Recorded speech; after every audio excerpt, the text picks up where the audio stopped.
Assalamualaikum warahmatullahi wabarakatuh. Halo rekan-rekan mahasiswa dan sahabat pembelajar. Kembali lagi bersama saya, Agus Budi Utomo. Kita melanjutkan perjalanan intelektual kita dalam episode 2, Bedah Buku Globalizing Education Policy, karya Fazal Rizvi dan Bob Lingard. Di episode pertama, kita sudah membahas bagaimana globalisasi mengaburkan batas negara dalam menentukan kebijakan. Nah, hari ini pertanyaannya lebih tajam. Siapa sebenarnya yang menyetir arah pendidikan kita?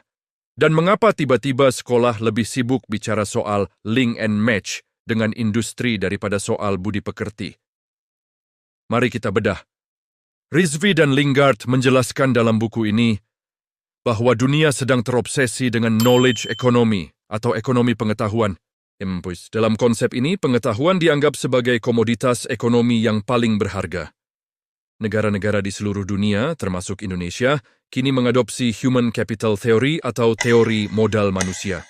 Artinya, pendidikan dipandang sebagai investasi. Jika negara berinvestasi pada pendidikan yang tepat, maka ekonomi negara akan tumbuh. Inilah alasan mengapa kebijakan pendidikan kita sekarang sangat teknokratis. Di Indonesia, hal ini terlihat nyata dalam kebijakan Merdeka Belajar Kampus Merdeka atau MBKM. Mengapa mahasiswa didorong magang di perusahaan teknologi besar?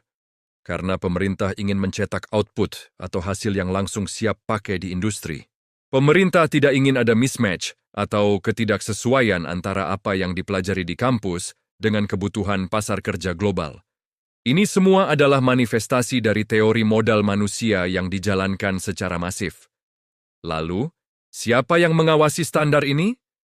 Rizvi menyebutkan peran OECD atau Organization for Economic Cooperation and Development melalui instrumennya yang sangat terkenal. PISA, Program for International Student Assessment. PISA ini bukan sekadar tes biasa, sahabat.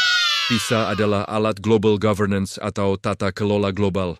Ketika skor PISA Indonesia rendah, pemerintah langsung merasa cemas dan melakukan reformasi besar-besaran pada kurikulum kita. Tujuannya apa? Agar sesuai dengan standar literasi dan numerasi global yang ditetapkan oleh mereka. Jadi, secara tidak langsung, organisasi internasional ini ikut menentukan arah kurikulum di sekolah-sekolah kita.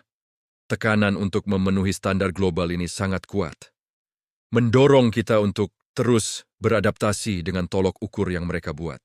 Sahabat sekalian, ini sangat relevan dengan riset yang sedang saya dalami mengenai model kemitraan pemerintah dan swasta atau KPS untuk infrastruktur digital.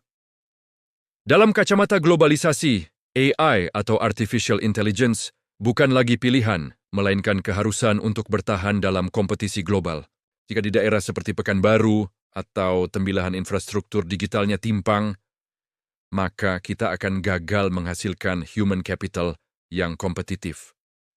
Contoh faktualnya, program bantuan laptop dan internet masuk desa di Riau sebenarnya adalah implementasi dari keinginan global untuk memastikan seluruh penduduk masuk ke dalam ekosistem ekonomi digital.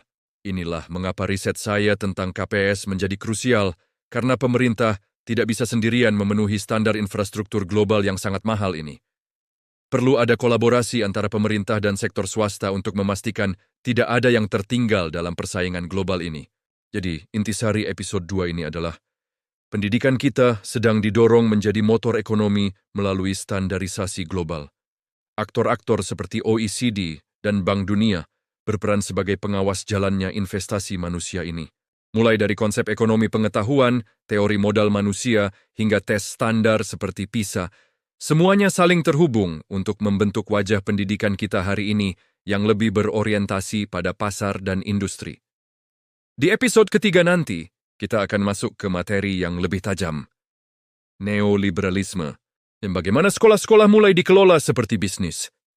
Jangan sampai terlewat. Saya Agus Budi Utomo, praktisi analisis kebijakan publik. Jangan lupa subscribe, like, comment, dan share. Mari kita cerdaskan bangsa dengan analisis yang tajam. Wassalamualaikum warahmatullahi wabarakatuh.